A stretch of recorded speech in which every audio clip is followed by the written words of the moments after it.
Hello friends, welcome back to my channel. Before I start, I would like to tell you something important. I had to change the name of channel because there were so many channels using the same name. My viewers had a hard time to find out mine. The new name is Don't Learn English, Live It. Don't learn English, live it. Listen, immerse, visualize, express is our tagline. LIVE, live. So let's get started. Today I'm going to read and discuss a lesson from Class 9 textbook published by the SCERT. The name of the lesson is Half a Day. It is a story written by an Egyptian writer, a very famous Egyptian writer, Naguib Mahfouz. Mahfouz was born in Cairo in 1911. After taking a degree from Cairo University, he joined the Egyptian civil service in 1934. He was the most important, or one of the most important writers in the Arab world, in Arab literature. He was the first Egyptian and the first Arab writer to get the Nobel Prize.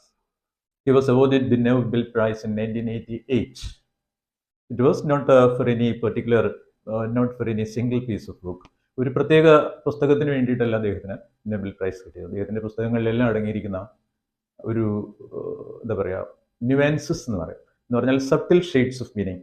അതിൻ്റെ ഉപരിതല അർത്ഥമല്ല പലതിലും പല രീതിയിലും അദ്ദേഹം ഉപയോഗിച്ചിട്ടുള്ളത്. അതിന് ആഴമേറിയ അർത്ഥങ്ങളുണ്ട്, പല മീനിങ്സ് ഉണ്ട്. സട്ടിൽ ഷെയ്ഡ്സ് ഓഫ് മീനിങ് ഉണ്ട്. സട്ടിൽ എന്ന് പറഞ്ഞാൽ തന്നെ ഹിഡൻ ആണ്, ഹിഡൻ ഷെയ്ഡ്സ് ഓഫ് മീനിങ് ആണ്. അതിനാണ് കിട്ടിയത്. നിങ്ങൾ അറിഞ്ഞിരുന്നാൽ മതി. നമുക്ക് നേരത്തെ പറഞ്ഞു ഹാഫ് ഡേ ഒരു സ്റ്റോറിയാണ് അല്ലേ. പുറത്ത് from the out side it's A very simple story. പക്ഷെ നിങ്ങൾ അതിനുള്ളിലേക്ക് കടന്നു കഴിഞ്ഞാൽ നമുക്കത് വളരെ സങ്കീർണമായ ഒരു കഥയാണ്, വളരെ കോംപ്ലെക്സ് ആയ ഒരു തീമാണ് കഥയുടെ ഇത് നമുക്ക് മനസ്സിലാക്കാൻ പറ്റും അല്ലേ. അപ്പോൾ the theme appears to be simple but it's really complex, very deep and it has different layers of meaning നമുക്ക് പറയാം. പല തരത്തിലുള്ള അർത്ഥം അതിനുണ്ട്. നോക്കൂ, അങ്ങനെയുള്ളൊരു കഥയാണ് നമുക്ക് പഠിക്കാനുള്ളത്. മനസ്സിലായോ? അപ്പോൾ വെറും ഒരു കഥയായിട്ട് ഇതിനെ കാണരുത്, വളരെ ഡീപ്പായിട്ട് ചിന്തിക്കാൻ പലതും ഇതിനുള്ളിലുണ്ട്. നോക്കൂ, ഇനി ആരാണ് ഈ കഥയുടെ നെറേറ്റർ നോക്കാം. ഈ കഥ പറയുന്ന ആളാരാണ്? കഥ പറയുന്ന ആളൊരു ഓൾഡ് മാനാണ്. Is an old man. He recalls his childhood. അപ്പോൾ വയസ്സുകാലത്ത് എന്നെപ്പോലൊരു ഒരാൾ അയാളുടെ ചൈൽഡ്ഹുഡ് റീകോൾ ചെയ്യുകയാണ്, തിരിച്ച് വിളിക്കുകയാണെന്ന് പറഞ്ഞാൽ ഓർമ്മിക്കുകയാണ്, റിക്ലക്ഷനാണ്. മനസ്സിലായില്ലേ? നോക്കൂ, അയാളുടെ 5 വയസ്സിന് മുമ്പുള്ള കാലത്തെ പറ്റി ഇതിനകത്തൊന്നും പറയുന്നില്ല യഥാർത്ഥത്തിൽ. നോക്കൂ, 5 വയസ്സിന് ശേഷം അല്ലേ ഉള്ള ഒരു 5-6 വയസ്സിൽ സ്കൂളിൽ പോകുന്ന ആ ഒരു പീരീഡ് തൊട്ടുള്ള കാര്യങ്ങളാണ് ഇതിനകത്തുള്ളത്. മനസ്സിലായല്ലോ? അപ്പോൾ ഇതിനകത്ത് വിവരിക്കുന്നത് ഈ ടൈറ്റിൽ സജസ്റ്റ് ചെയ്യുന്ന പോലെ തന്നെ ഹാഫ് ഡേ, അര ദിവസം എന്നാണ് അതിൻ്റെ അർത്ഥം അല്ലേ. വെറും അര ദിവസം. അപ്പോൾ കുട്ടി രാവിലെ സ്കൂളിൽ പോകുന്നു. He goes to school for the first time. So it was his first day of school. സ്കൂളിലെ ആദ്യത്തെ ദിനമാണ് അവൻ്റെ. മനസ്സിലായല്ലോ? ആദ്യമായിട്ട് സ്കൂളിൽ പോകും. നോക്കൂ, holding the hands of his father. അച്ഛൻ്റെ അല്ലേ, അച്ഛൻ്റെ കൈയും പിടിച്ച് നോക്കൂ അവൻ സ്കൂളിലേക്ക് പോകുന്ന ആ ഒരു കാഴ്ചയാണ് തുടക്കത്തിൽ നമ്മൾ കാണുന്നത് അല്ലേ. അപ്പോൾ നോക്കൂ, ഈ ഓൾഡ് മാൻ്റെ ഒരു പെർസ്പെക്റ്റീവിൽ നിന്നുകൊണ്ട്, കാഴ്ചപ്പാടിൽ നിന്നുകൊണ്ടാണ് ഇത് നമ്മൾ കാണുന്നത്. ഐയാണ് ഇതിനകത്ത് ഉപയോഗിച്ചിരിക്കുന്ന പേഴ്സൺ, ഫസ്റ്റ് പേഴ്സൺ നെറേറ്റീവാണ്. മനസ്സിലായല്ലോ? അപ്പോൾ എന്താണ് ഈ കഥയുടെ തീം? ഈ തീം യഥാർത്ഥത്തിൽ നമുക്ക് അത്ര കണ്ടുപെട്ടെന്ന് മനസ്സിലാക്കാൻ കഴിയുന്നതാണെന്ന് തോന്നുന്നില്ല, എങ്കിലും ട്രൈ ചെയ്യുക. എന്താണ് ഈ കഥയുടെ സെൻട്രൽ തീം എന്ന് പറയുന്നത്? നോക്കൂ, ടൈമാണത്. ടൈം ഈസ് ഫ്ലീറ്റിംഗ് എന്ന് പറഞ്ഞാൽ അറിയോ. Time seems to have wings. ചിലപ്പോൾ നമ്മൾ പറയാറുണ്ട് സമയത്തിന് ചിറകുണ്ട് എന്ന് പറയാറുണ്ട്. ഫ്ലീറ്റിംഗ് ആണത് അല്ലേ. നോക്കൂ, നമ്മളിങ്ങനെ നോക്കി നിൽക്കുക, സമയം അങ്ങ് പോവുകയാണ് അല്ലേ. നോക്കൂ, ഒരു കൊച്ചുകുട്ടി നോക്കൂ പ്രായമെത്തി, വയസ്സായി, ജീവിതത്തിൻ്റെ അവസാന ഭാഗത്ത് നിന്ന് എത്തുന്നത് വളരെ പെട്ടെന്നാണ് നമുക്ക് തോന്നുന്നത് അല്ലേ. നോക്കൂ, ഒരു നിമിഷം കൊണ്ടെല്ലാം കഴിയുന്നത് പോലെ നമുക്ക് തോന്നാറുണ്ട് ചിലപ്പോൾ. മനസ്സിലായില്ലേ? നോക്കൂ, ഇതാണ് ഈ കഥയുടെ പ്രതിപാദ്യം. മനസ്സിലായില്ലേ? സ്കൂളിൽ പോകുന്ന കുട്ടി, the boy who goes to school for the first time. നോക്കൂ, മോർണിംഗിലാണ് അവൻ പോകുന്നത് അല്ലേ. And he actually undergoes ageing.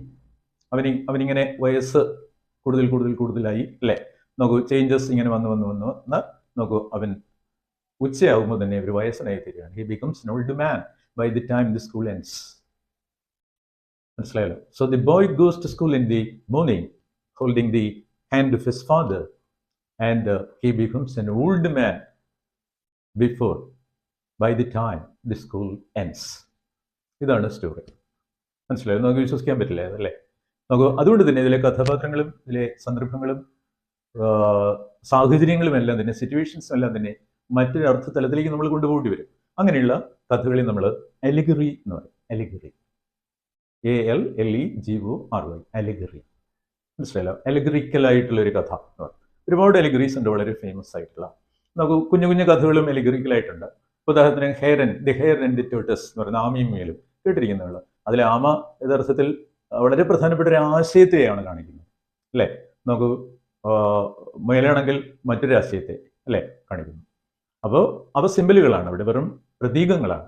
ഒരു ആശയത്തിൻ്റെ, മറ്റേതെങ്കിലും ഒരു ആശയത്തിൻ്റെ പ്രതീകമായിട്ട് നിൽക്കുന്നത്, അല്ലേ? അതുപോലെ തന്നെയാണ് ഈ കഥ. മനസ്സിലായല്ലോ? അപ്പോൾ കഥയ്ക്കുള്ളിലേക്ക് കിടക്കുമ്പോൾ നമുക്ക് കഥ കുറേ കൂടെ നന്നായി മനസ്സിലാക്കും. കഥയുടെ തുടക്കത്തിൽ 2 കവികളുടെ വരികൾ കൊടുത്തിട്ടുണ്ട്. അതും കൂടെ ആകുമ്പോൾ നമുക്ക് കഥയുടെ തീമിലേക്ക് കിടക്കാനുള്ള ഒരവസരം ഉണ്ടാവും.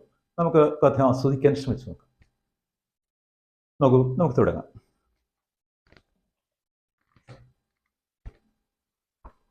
നമുക്കിത് ആദ്യത്തെ ഞാൻ പറഞ്ഞു, ആദ്യത്തെ പാഠമാണ്, കഥയാണ്. അതിൽ അബസ് ആൻഡ് ഇയേഴ്സ് എന്ന് പറയുന്ന വിഭാഗത്തിലാണ് ഇത് വരുന്നത്. ആദ്യം നോക്കൂ. Time present and time past are both perhaps present in time future and time future contained in time past. ഇതിൻ്റെ ഒരു മലയാളം ഞാൻ പറയാം. ഞങ്ങൾ ഇംഗ്ലീഷ് മാത്രമുള്ള വീഡിയോസും എടുക്കാൻ ഉദ്ദേശിക്കുന്നുണ്ട്. ഇംഗ്ലീഷിൽ മാത്രമുള്ള ക്ലാസ്സുകൾ, ഗ്രാമറും ടെക്സ്റ്റ് ബുക്കും. നോക്കൂ, ഇപ്പോൾ ഇത് മലയാളം കൂടി പഠിക്കുന്ന സ്റ്റുഡൻസിനെ ഉദ്ദേശിച്ചുകൊണ്ടുള്ളതാണ്. നോക്കൂ, time present and time past.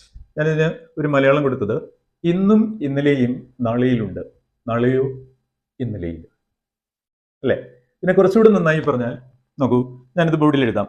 നിങ്ങളിതിൻ്റെ അർത്ഥം വായിച്ച് മനസ്സിലാക്കി നോക്കുക. നമ്മുടെ ടാഗ് ലൈൻ ഉണ്ടല്ലോ, അതായിരിക്കും നമ്മുടെ മോട്ടീവ്. നോക്കൂ, ഇന്നലെയും ഇന്നും നാളെയിലുണ്ട്. തുടക്കം അതാണല്ലോ, time present and time past. ഞാനിവിടെ ഇത് ഇങ്ങനെ എഴുതുന്നു.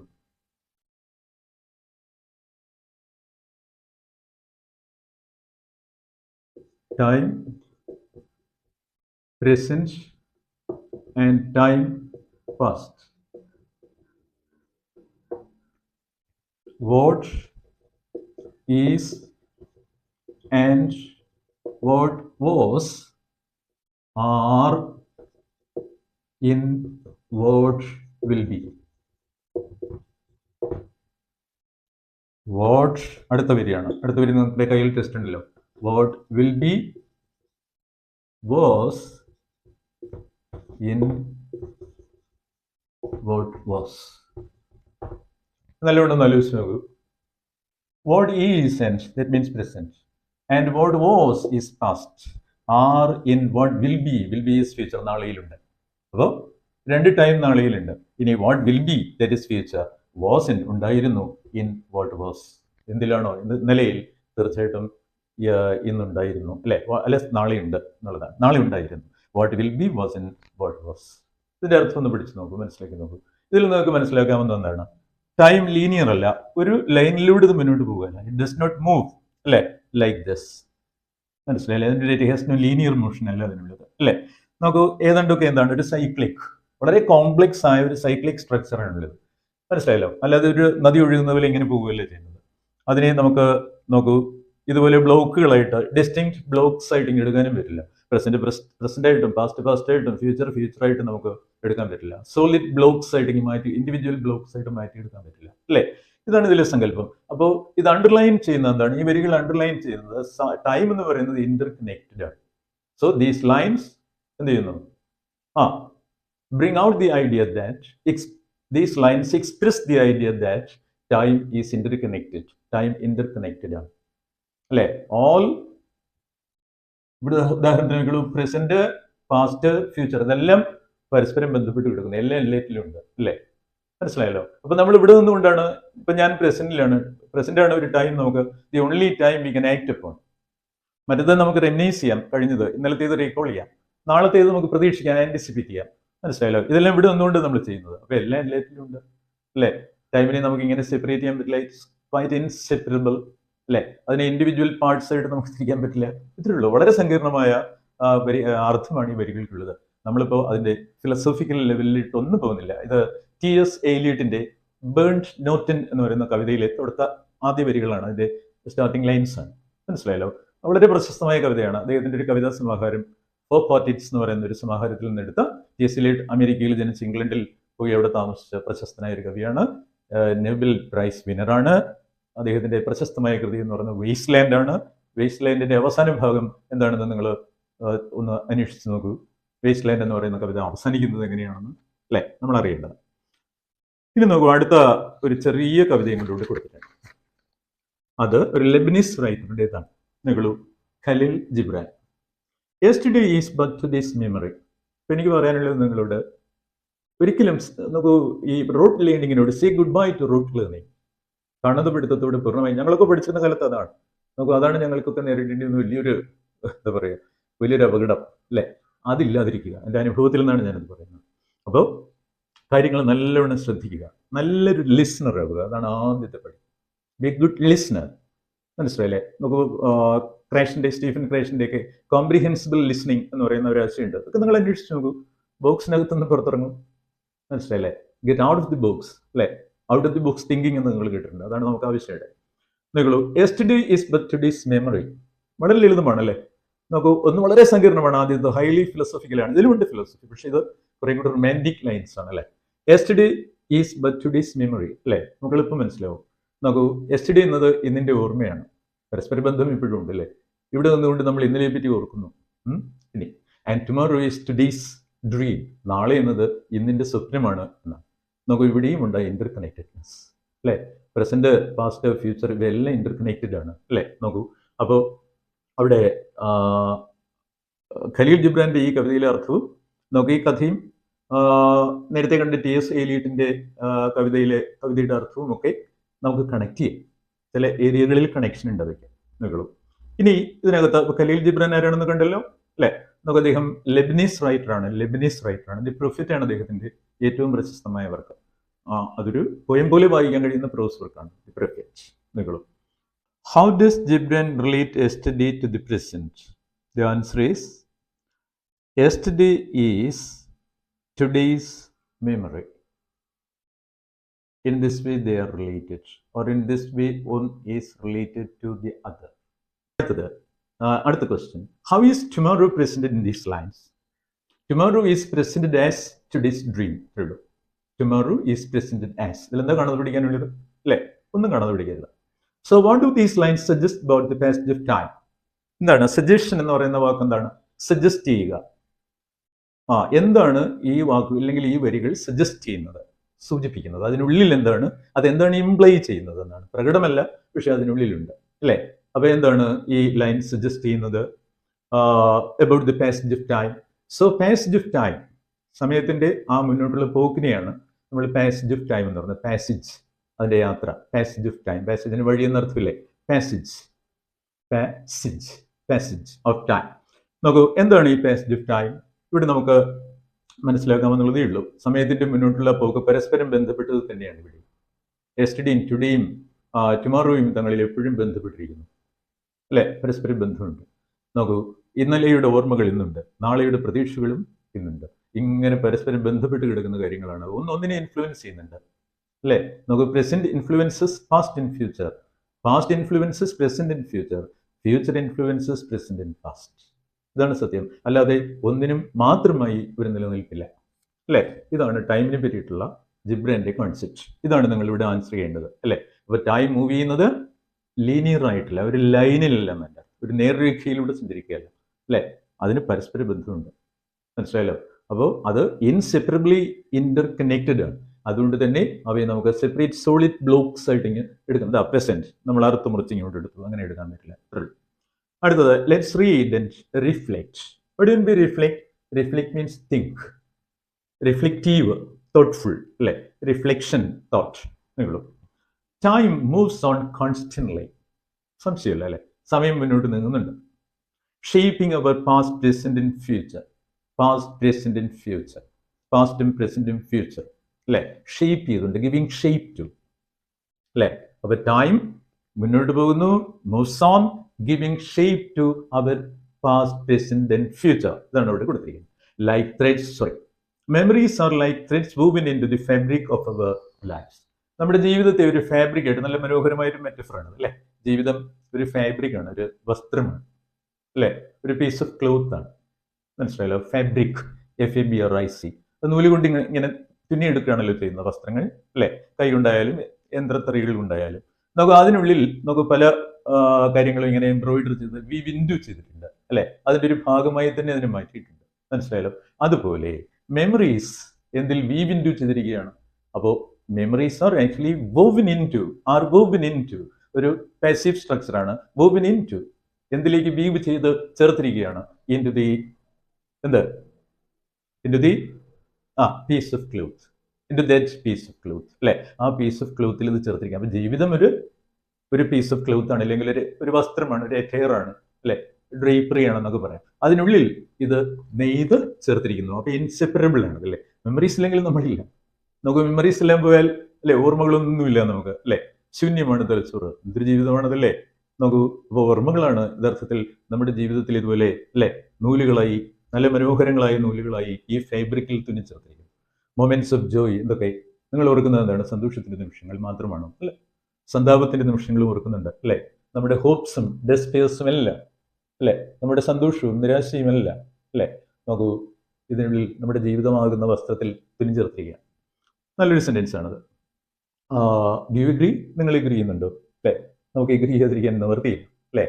നോക്കൂ, see now let's read a story portraying a man's journey of life. നോക്കിയപ്പോൾ നിങ്ങൾക്ക് സമയത്തെ പറ്റി ഒരു ധാരണയുണ്ട്. ജീവിതത്തെ ഒരു ജേണിയോട് ഉപമിക്കുന്നതും ജീവിതം അതും ഒരു നല്ല മെറ്റഫറാണ് അല്ലെ. നോക്കൂ, ജീവിതം ഒരു യാത്രയാണ്, ജീവിതയാത്ര. ഇവിടേക്കോ നമ്മൾ കേട്ടിട്ടുണ്ട് അല്ലെ. കുറച്ച് പഴകിപ്പോയോ നമുക്ക് തോന്നും ഇത് കേൾക്കും. അപ്പോൾ ജേണി ഓഫ് ലൈഫ് കുറെ ഉപയോഗിച്ച് പഴകിയ ഒരു പ്രയോഗമാണോ എന്ന് തോന്നിപ്പോൾ. നോക്കൂ, അപ്പൊ ജീവിതം ഒരു യാത്രയാണ്. നോക്കൂ, ഒരു മനുഷ്യന്റെ ജീവിതയാത്രയെ ഇവിടെ മനോഹരമായി പോർട്രേ ചെയ്യുക. മനസ്സിലായില്ലേ? നോക്കൂ, മനോഹരമായി അത് ചിത്രീകരിക്കുകയാണ് ചെയ്തത്. Life and the changes that take place in his surroundings in society അല്ലെ. അയാളുടെ വളർച്ചയ്ക്കൊപ്പം നോക്കൂ, അയാളുടെ സറൗണ്ടിങ്സ് എന്ത് ചെയ്യുന്നുണ്ട്? His surroundings also change. അവയും മാറുന്നുണ്ട്, സിറ്റുവേഷൻസ് മാറുന്നുണ്ട് അല്ലെ, സാഹചര്യങ്ങളെല്ലാം മാറുന്നുണ്ട് അയാൾ വളരുന്നതനുസരിച്ച്. മനസ്സിലായല്ലോ. അപ്പോൾ അയാൾ വയസ്സാകുന്ന സമയത്ത് അയാൾ കാണുന്നത് എന്താ? ഹി സീസ് A very strange world around him. അയാൾക്ക് ചുറ്റും വളരെ സ്ട്രേഞ്ച് ആയ ഒരു ലോകത്തെയാണ് അയാൾ കാണുന്നത്. വളരെ പെട്ടെന്ന് അയാളുടെ കാലം കഴിഞ്ഞു പോയതുപോലെ അയാൾക്ക് തോന്നുന്നു അല്ലേ. ഇതിന്റെ കാരണങ്ങൾ നമ്മൾ ഈ കഥ പഠിക്കുന്ന കൂട്ടത്തിൽ പറയാം. നോക്കൂ, ഇനി ഹാഫ് ഡേ നമ്മൾ തുടങ്ങുകയാണ്. I proceeded alongside my father, clutching his right hand, running to keep up with his long strides. All my clothes were new, the black shoes, the green school uniform, and the red tarbush. My delight in my new clothes, however, was mixed, for this was no feast day, but the day on which I was to be cast into school for the first time. This is the opening paragraph of the story. I have already told you that an old man is the narrator of the story, not a child. നമുക്ക് അതിൻ്റെ ഏറ്റവും നല്ല ഉദാഹരണം ഈ കഥയുടെ തുടക്കമാണ്. എന്ത്? I proceeded along side my. ഇതൊരു കുട്ടിയുടെ ഭാഷയല്ല എന്തായാലും അല്ലേ. ഇത് നല്ല പക്വതയൊന്നും ഒരാളിൻ്റെ ലാംഗ്വേജ് ആണ്. പ്രൊസീഡഡ് അല്ലേ, അലോങ് സൈഡ്. നോക്കൂ, I proceeded means I moved further. നിങ്ങളൊരു കാര്യം ചെയ്യുന്നത് തുടരുമ്പോഴും, നിർത്തിയിട്ട് തുടരുമ്പോഴാണ് നമ്മൾ പ്രൊസീഡ് ചെയ്യാന്ന് പറയുന്നത്. നിങ്ങൾക്ക് സിനിമകളിലും TV സീരിയലിലും ഒക്കെ കണ്ടിരിക്കും അല്ലെ. കേസും വഴക്കൊക്കെയുള്ള കോടതി കൂടുമ്പോൾ അല്ലെ, ഒരു വക്കീൽ എതിർവാദം ഉന്നയിക്കും. ആ സമയത്ത് കോടതി പറയും, നോക്കൂ, ഒബ്ജെക്ഷൻ ഓവർ റൂൾഡ്. എന്നിട്ട് മറ്റേ വക്കീലിനോട് പറയും, പ്രൊസീഡ്, യു ക്യാൻ കണ്ടിന്യൂ എന്നാണ് നമ്മൾ ചെയ്തുകൊണ്ടിരിക്കുന്നത്. അത് തുടരുക എന്നതിനർത്ഥമുള്ളൂ. പ്രൊസീഡ് നിങ്ങളോ. അപ്പൊ I proceeded along side means at the side of സമീപത്ത് കൂടി, at the side of my father, clutching his right hand. Clutching means holding firmly his right hand. അദ്ദേഹത്തിന്റെ റൈറ്റ് ഹാൻഡിൽ പിടിച്ചുകൊണ്ട് running to keep up with his long strides. കുട്ടിയുടെ സഹായത നോക്കൂ. The father was taking long strides. He was walking very fast, അല്ലെ, and he is quite unmindful of the boy. അല്ലെ, so the boy is struggling to keep pace with his father, to catch up with his father. So why is the boy struggling hard to catch up with his father? എന്തുകൊണ്ടാണ്? Because the father, who is completely unmindful of the boy, is taking long strides. അല്ലേ? Taking long strides, taking long steps, ഇങ്ങനെ കാല് ദൂരേക്ക് വെച്ച് അദ്ദേഹം നടന്നു പോവുകയാണ്. പാവം പയ്യനോ നോക്കൂ, അച്ഛൻ്റെ കൂടെ കയ്യിൽ ഇങ്ങനെ തൂങ്ങിക്കൊണ്ട് അല്ലെ അവനെ വലിച്ചഴിച്ചുകൊണ്ട് പോകുന്ന പോലെയാണ് യഥാർത്ഥത്തിൽ ഫാദർ പോകുന്നത്. നോക്കൂ, all my clothes were new, അല്ലെ കുട്ടികൾക്ക് wearing new clothes is a matter of joy, great joy, അല്ലെ ഭയങ്കര സന്തോഷമാണ് അല്ലെ പുതിയ വസ്ത്രം കിട്ടുക പഴയ കാലത്ത്. നോക്കൂ, ന്യൂ ദി ബ്ലാക്ക് ഷൂസ്, നോക്കൂ അവിടെ ഒരു കോളനാണ്, എന്തൊക്കെയാണെന്ന് അവിടെ വിശദീകരിക്കുകയാണ്, അതിനാണ് അങ്ങനെ ഒരു കോളൻ ഇടുന്നത്. നോക്കൂ, the black shoes, the green school uniform, അതിൻ്റെ ഒരു ലിസ്റ്റാണ്. നോക്കൂ, ആൻഡ് ദി റെഡ് ടാർബുഷ്, ടാർബുഷ് എന്താണ്? നോക്കൂ, റെഡ് ടാർബുഷ് ആണ്, ഇറ്റ്സ് എ റെഡ് ക്യാപ്പ്, ഒരു റെഡ് ക്യാപ്പാണ്. നമുക്ക് സാധാരണ മുസ്ലിം കൺട്രീസിൽ നിങ്ങൾ ആ പടം നോക്കിയാൽ അറിയാൻ പാടത്തില്ല ഇതിൻ്റെ, ആ കുട്ടി ഒരു റെഡ് ടാർബുഷ് ധരിച്ചിട്ടുണ്ട്. അത് ഫെൽറ്റ് ഊള് കൊണ്ടോ ഇല്ലെങ്കിൽ കോട്ടൺ കൊണ്ടോ ഉണ്ടാക്കുന്നതാണ് അല്ലേ. നമുക്ക് മുസ്ലിം കൺട്രീസിലാണ് കൂടുതലും ഈ ടാർബുഷ് വെയർ ചെയ്യുന്നത്, മനസ്സിലായല്ലോ. അപ്പോൾ made from pressed wool or cotton. My delight in my new clothes, however, was mixed. What do you mean by however? എന്താണ് however? നമുക്ക് ഇവിടെ howeverന് പകരം you can use but, in spite of ഒക്കെ നിങ്ങൾക്ക് ചേർക്കാം. He was otherwise happy എന്നുള്ളതാണ് അല്ലേ. അല്ലെങ്കിൽ അവൻ ഹാപ്പിയാണ്, അല്ലെങ്കിൽ അവൻ്റെ ഹാപ്പിനെസ് അൺമിക്സ്ഡ് ആണ് അല്ലേ. അവൻ്റെ ഹാപ്പിനെസ് പ്യുവറാണ്, പ്യുവർ ആകുമായിരുന്നു അല്ലേ. നോക്കൂ, എന്താണ് അവൻ്റെ ഹാപ്പിനെസ് പ്യുവർ ആകാതിരിക്കാനുള്ള കാരണം? അതുകൊണ്ട് നമ്മൾ ഇതിൽ അറിയുന്നുണ്ട്. My new clothes, however, was mixed. So his delight, that means his happiness, his joy in his new clothes was mixed. What mixed means not pure. It was mixed with other feelings. എന്തൊക്കെയാണ് മറ്റ് feelings? Anxiety ആകാം, fear ആകാം അല്ലേ. നോക്കൂ, അങ്ങനെയുള്ള ഭയവും പേടിയും എല്ലാം അവൻ്റെ ഉള്ളിലുണ്ട് അല്ലേ. നോക്കൂ, ആകാംക്ഷയും എല്ലാം ഉണ്ട്. അതുകൊണ്ട് തന്നെ അവൻ്റെ സന്തോഷം എന്തല്ല, his joy was not pure. His delight in his new clothes was not unmixed. That means it was mixed. Mixed. It was not unmixed, means it was mixed. അല്ലേ, അത് മിക്സ്ഡ് ആണ്, മിക്സ്ഡ് വിത്ത് അതർ ഫീലിങ്സ് ആണ് അല്ലേ. പേടിയും ഭയവും കൂടെ ചേർന്നിട്ടുണ്ട്. അങ്ങനെ വരുമ്പോൾ സന്തോഷം അതിൻ്റെ പൂർണ്ണ രൂപത്തിൽ കുട്ടിക്ക് ആസ്വദിക്കാനാവില്ല അല്ലേ. So why was his delight in his new clothes mixed? മനസ്സിലായല്ലോ, എന്തുകൊണ്ടാണ് അവൻ്റെ delight in new clothes mixed ആയത്? ഇങ്ങനെ ചിന്തിക്കൂ, അപ്പോൾ കാര്യം നമുക്ക് മനസ്സിലാവും. For this was no feast day. For because this was no feast day. അത് ഫീസ്റ്റ് ഡേ ആയിരുന്നില്ല അല്ലേ. നമ്മൾ പ്രസന്റ് ടെൻസിൽ പറയുകയാണ്, ഇപ്പോൾ അത് ഫീസ്റ്റ് ഡേ ആണെങ്കിൽ ഇങ്ങനെ പറയും, very it A feast day. അതൊരു ഫീസ്റ്റ് ഡേ ആണെങ്കിൽ പ്രസന്റ് ടെൻസ് അല്ലേ. നമുക്ക് പണ്ട് കഴിഞ്ഞ കാര്യമാണെങ്കിൽ നമ്മൾ അത് വേറൊരു കണ്ടീഷണൽ സെന്റൻസ് ഉപയോഗിച്ച് പറയാം, had it been, if it had been a feast day അല്ലേ. നമുക്ക് ഇവിടെ നമ്മൾ പ്രസന്റ് ടെൻസിൽ നിന്നുകൊണ്ട് സംസാരിക്കുന്നതുകൊണ്ട് പറയാം very a feast day. That means if it were a feast day he would be എന്തായിരിക്കും, he would be absolutely happy അല്ലേ. അവൻ പൂർണ്ണമായും ഹാപ്പി ആയിരിക്കും, മനസ്സിലായല്ലോ. പക്ഷെ അല്ല എന്നർത്ഥം അല്ലേ. But his happiness is not unmixed. His happiness is not unmixed, it is mixed. അപ്പോൾ why is his happiness mixed? അടുത്ത് പറയുന്നുണ്ട് എന്താണ് കാരണം. For the first time he was going to school for the first time. That is the reason അല്ലേ, അതാണ് കാരണം. മനസ്സിലായല്ലോ. എന്താണ് നമുക്ക് അവന് സ്കൂളിനെ പറ്റി ഒരുപാട് ആങ്സൈറ്റി ഉണ്ട്, ഒരുപാട് ഫിയർ ഉണ്ട് അല്ലേ. അതുകൊണ്ട് തന്നെ അവന് സന്തോഷം പൂർണ്ണമായും അതിൻ്റെ യഥാർത്ഥ രൂപത്തിൽ അല്ലേ ആസ്വദിക്കാൻ കഴിയുന്നില്ല. അപ്പോൾ why can't the boy enjoy the happiness? എന്തുകൊണ്ടാണ് അവൻ്റെ ഹാപ്പിനെസ്സിന് എൻജോയ് ചെയ്യാൻ കഴിയാതെ പോയത്? ഹാപ്പിനെസ് എൻജോയ് ചെയ്യുന്നുണ്ടവൻ അല്ലേ, പക്ഷേ അത് മിക്സ്ഡ് ആണ്. എന്താണ് കാരണം? Because his mind was full of anxieties and fears about school അല്ലേ. അവനറിയില്ല, ഹി ഡസ് നോട്ട് നോ അല്ലേ.